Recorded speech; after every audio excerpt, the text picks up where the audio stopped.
how can we increase the actual size of our market space without having to take more market space and niche ourselves down into too small of a target market? Let's talk about it. Hey, my name is Ryan Kearns. Hit that subscribe button below this video so you can stay up to date with our newest content.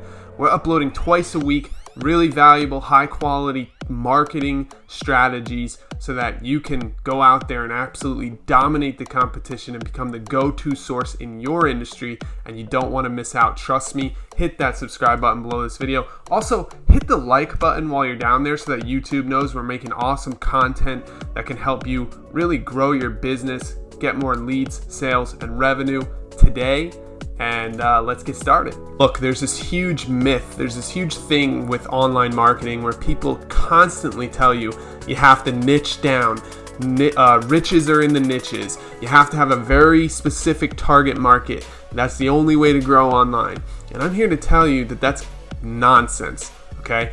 And I've even been guilty of using these same words and frames of strategies with my clients and on this YouTube channel. So, you know, recently I've been reading the book Blue Ocean Strategy.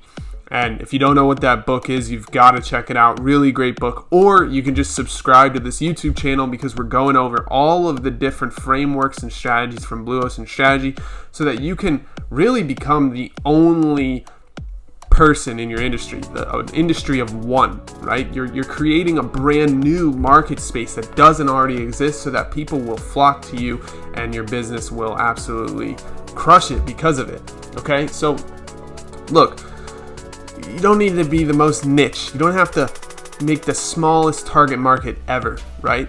And in fact, I would say you want to do the opposite, especially when you're coming out with something new, when you're coming out with something brand new. Why would you want to limit yourself to something so small where you can only really be your niche? What if you pigeonhole yourself into that target market and you cannot get out of it? That is the fear, that is the problem. And you know, what if the target market isn't big enough to like secure your financial future? What if it's not big enough to allow you to make enough money where it makes sense to continue doing it? That's a serious issue. So when we're first starting a project, what we want to look at is ways to maximize the overall market that we can hit, right? And one way to do that is really to reach beyond existing demand. So what does that mean? What do I mean by that? Well, okay, let's say you're selling digital marketing services. You know, who is in immediate demand for that? Who needs that right now? Well, business owners that want to grow their business and get more leads, sales, and revenue. Okay. Well, who is not so obvious but could benefit from the same exact thing, right? Maybe people that want to become digital marketing specialists. You can train them, you can help them, you can consult with them so that they can have the same job as you.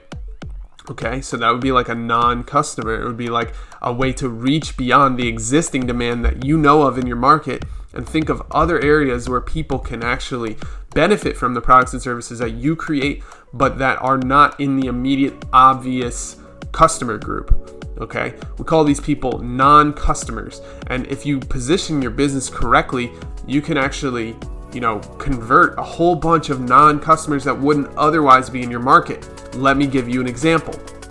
Okay, Callaway. If you've ever played golf, if you've ever been to a golf course, if you've ever seen a golfer, you've probably heard of the brand Callaway. Okay, and they've been around for a long time in the golf industry. And you know, back in the day with golf, drivers and club heads were very small, so it was very difficult to hit the ball off of a tee when the club head is so small and the ball is small, right? The ball is like this big, the club head's like this big, and you've got to connect with that ball in the perfect way to get the ball to go straight. It was very difficult. Not many people could do it at all. So Callaway looked at that and they were trying to reach a brand new segment of customers that didn't already exist. So what did they do? They came out with a brand new golf club called Big Bertha.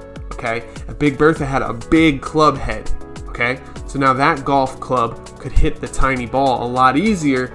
It opened up a whole new segment of golfers, right? It got people to try golf out for the first time. It got people that would never golf before to try to golf now. So it hit that non-customer group, and it allowed them to really reach beyond existing demand. They were catering to beginner golfers or non-golfers rather than trying to focus all their energy on golfers and people that love golf and are very good at it and professional golfers. They went the other route. They targeted the beginners and non-customers, and it helped them immensely. They broke sales records with that club. And if you look at golfing today, every single club is like as big as my head. They're huge, right?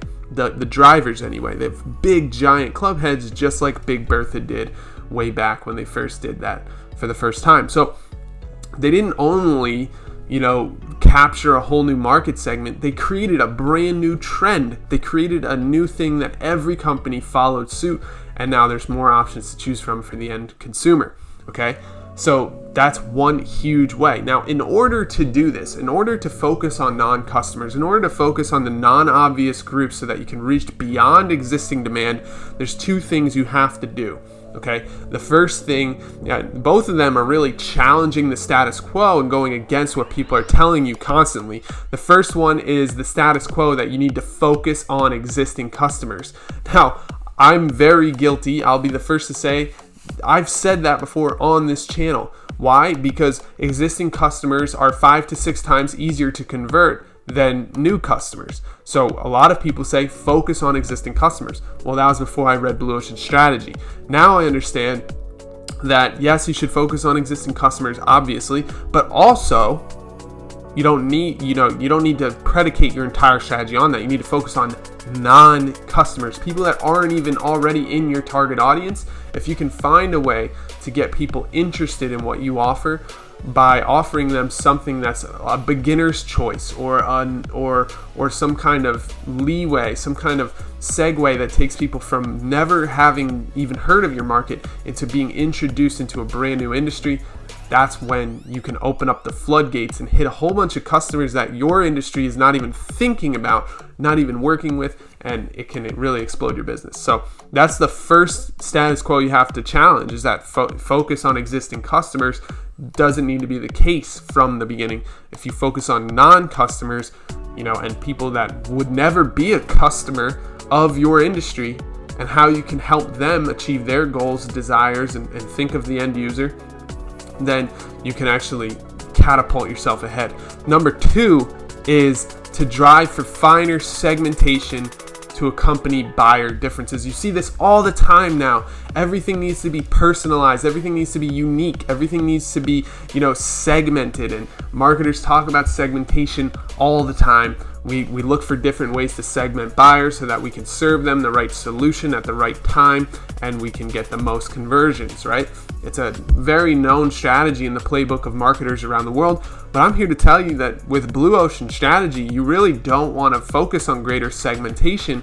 You want to focus on the mass market, the mass buyers market of non-customers mixed with customers, and how those two collide and meet each other. If you can create a solution that mashes in between all of those areas, you can actually grow exponentially and twice as fast, twice as big, right? You're creating new market space, so you have this whole market space to grow into rather than just trying to force it into a niche or a small target market from the very beginning. Now, I'm not saying to throw those two things completely out the window, but those two things don't need to be as top of mind as I originally thought and as you might think now, okay? So the two things, again, are focusing on your existing customers and driving for finer segmentation and personalized solutions. Those two things don't have to exist in your business. They can exist later as a strategy if you want to grow, but it's best to start out with as wide of a market segment as you possibly can, focusing on the non-customers, which is so interesting when you think about it, right? This game becomes so much different and interesting and fun when you're innovating brand new things that don't already exist to help people that aren't even customers start to become customers. It changes the whole game. So now my question to you is, what non-customers can you help in your industry, right? They're probably not already in your industry, but what non-customers can you bring into your industry by creating and innovating new things that they would need or use, or beginners type mentality? What can you create that's going to create a larger market segment for you by reaching beyond existing demand and looking at non-customers. Now, write that down, obsess over it, think about it, put it in the comments below if you think of it, and let's open the conversation about this because it's very fascinating and a lot of companies can, grow exponentially from thinking this way. Which reminds me, if you don't already have a marketing strategy that you're consistently looking at each and every day, working on it day in, day out, then you've got to come to this free marketing strategy workshop we created. It's normally around $2,000. We're giving it away for free for now, for a very limited time. Just click the link below this video and it'll take you right over. You can sign up and get all of the content. You can actually message me directly on the page and we can talk about your marketing strategy. Make sure we nail something down so that you can absolutely dominate 2020, 2021, 2022 and beyond. All right, let's create a great marketing strategy together that we can work on and we can hit day in and day out. All right, so make sure you do that. Just click the link below in the description and you'll get free access for a limited time. And that's all I have for you today. So hopefully you're starting to think, how can I open up my market? How can I introduce non-buyers into this atmosphere? And when you can do that, you're turning on the lights of a whole new market segment that nobody else is focusing on. And when you're doing that, you're really capitalizing much better than your competition ever could. So I hope this was helpful. My name is Ryan Kearns. Comment below, hit the like button, subscribe. I'll see you next time. Thanks for watching. Bye-bye.